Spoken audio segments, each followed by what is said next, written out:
Let's talk about child fine for a minute.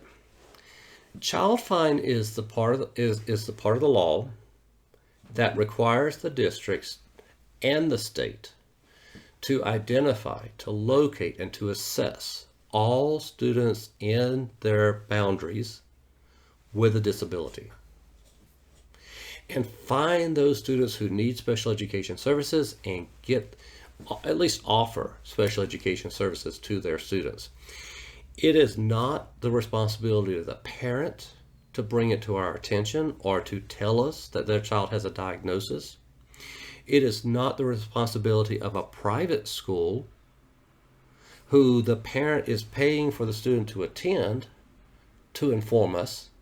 It's the district's responsibility to assess all of those children, to if there's any reason a child at a private school might have a disability, the district has to reach out and say, you know what, we'd like to investigate this a little bit further.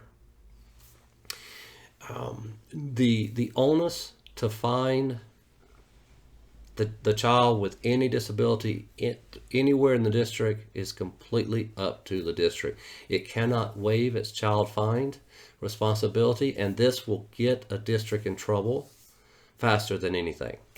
So let's say we just talked about that 2-year limitation. This is the time it doesn't apply.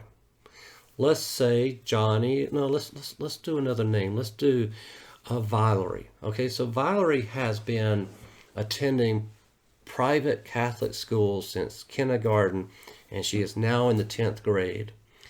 And Valerie is really struggling with advanced math, and reading comprehension is just not there. The schools have been passing her along. She's been getting a lot of individualized attention and tutoring, but it's all been through the private school. And the parents come to the district, and they say, you know, Valerie's not doing well in school. We don't know why. We would like you to assess her. Okay, first of all, a parent request for an assessment is, especially if it's a private school kid, just take that as golden. Take it as an order.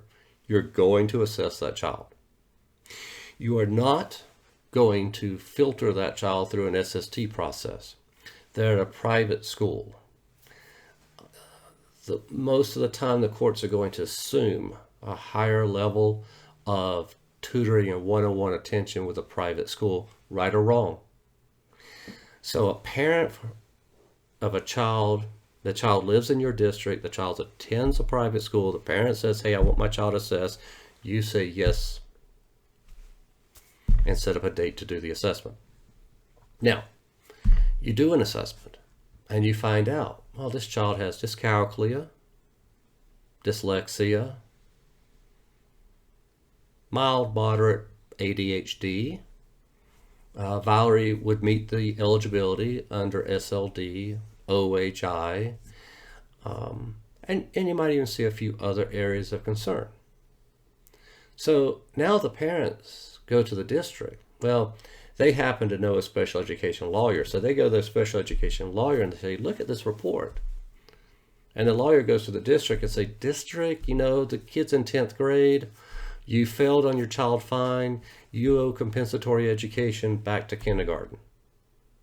And in this case, the 2-year limit is very likely going to be overruled, and the district will be providing 10 years of compensatory education,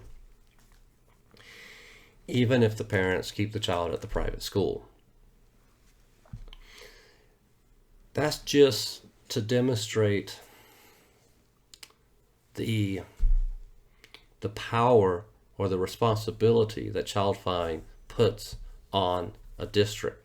So ideally, your district is mailing out to all of its parents a special education info packet that talks about how to get their child assessed, how to start receiving services.